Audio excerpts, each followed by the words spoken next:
పేరెంట్స్తో ఎవరైనా వచ్చి మీరు మీ పిల్లల్ని ఎంత ప్రేమిస్తున్నారు అని అడిగినప్పుడు మేము ఇంత ప్రేమిస్తాం, మేము మా పిల్లల్ని ప్రాణం కన్నా ఎక్కువ ప్రేమిస్తాం అని హ్యాపీగా అంటారు. కానీ ఈ సేమ్ విషయం మీ పిల్లలకు తెలుసా? మీ పిల్లలు మీ ప్రేమని చూడగలరా? దీనికి ఆన్సర్ నో, అంతే కదా. ఎందుకంటే దీనికి రీజన్ ఏంటంటే పేరెంట్స్ పిల్లల పట్ల తమ ప్రేమని ఎలా చూపిస్తారని అంటే వారిని ఇతరులతో కంపేర్ చేస్తూ, పిల్లల్ని క్రిటిసైజ్ చేస్తూ తమ ప్రేమను దాచేస్తారు. వేరే వాళ్ళ పిల్లల్ని మీ పిల్లలతో కంపేర్ చేస్తూ నువ్వు కూడా అలా ఎందుకు లేవు, నువ్వు కూడా అలా చదవచ్చు కదా అని, ఇలా కాదు అలా చేయని ఎప్పుడు చూసినా పిల్లల్ని డిక్టేట్ చేస్తూ ఉంటారు. కాబట్టి పిల్లలకి పేరెంట్స్ నుంచి ఏం మెసేజ్ వెళ్తుందంటే మా పేరెంట్స్ మమ్మల్ని ప్రేమించరు, ఎప్పుడు కంపేర్ చేస్తూ క్రిటిసైజ్ చేస్తూ ఉంటారు. పేరెంట్స్ ఏం చేస్తారంటే వాళ్ళ పిల్లల పర్ఫెక్ట్ వర్జన్ ని ప్రేమిస్తారు, ఆల్సో వేరే వాళ్ళ పర్ఫెక్ట్ పిల్లల్ని ప్రేమిస్తారు అని ఇలా మీ పిల్లలకి మెసేజ్ వెళ్తుంది. యాక్చువల్గా పేరెంట్స్ మీరు ఈ మెసేజ్ నే మీ పిల్లలకి ఇవ్వాలని అనుకుంటున్నారా?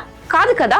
అందుకే మీ పిల్లల్ని వేరే వాళ్ళతో కంపేర్ చేస్తూ వారిని క్రిటిసైజ్ చేయడం మానేయండి. చూసారు కదా పేరెంట్స్, ఇలాంటి వండర్ఫుల్ ఇన్సైట్స్ కోసమే నేను ఆల్రెడీ అల్టిమేట్ పేరెంటింగ్ మాస్టరీ అనే కోర్స్ డిజైన్ చేశాను. మీరు సీరియస్ గా మీ పేరెంటింగ్ పైన వర్క్ చేయాలని అనుకుంటే నా బయోలో లింక్ ఇచ్చాను, ఇప్పుడే వెళ్ళి రిజిస్టర్ చేసుకోండి.